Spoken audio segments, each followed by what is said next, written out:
Hello guys, আসসালামু আলাইকুম। আজ নারায়ণগঞ্জে প্রচুর বৃষ্টি। তো ভিডিও করলাম, আপনাদের মাঝে শেয়ার করে দেখলাম। তো সবাই ভিডিওটা দেখবেন, ভালো লাগে লাইক দিবেন, আর অবশ্যই আমার চ্যানেলটা সাবস্ক্রাইব করবেন প্লিজ। আমাদের নারায়ণগঞ্জের আপডেট সবাইকে দেখার সুযোগ করে দিবেন ইনশাআল্লাহ।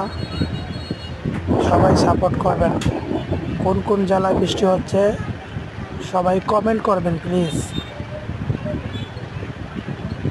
আমাদের নারায়ণগঞ্জে আসলে অনেক বৃষ্টি, 2 দিন যাবৎ বৃষ্টির জন্য ঘর থেকে বের হতে পারছি না। তো সবাইকে অভিনন্দন আমাকে সাপোর্ট করার জন্য। আজ শুক্রবার, সবাই নামাজ পড়বো ইনশাআল্লাহ। সবাইকে জুম্মা মোবারক। ভালো থাকবেন।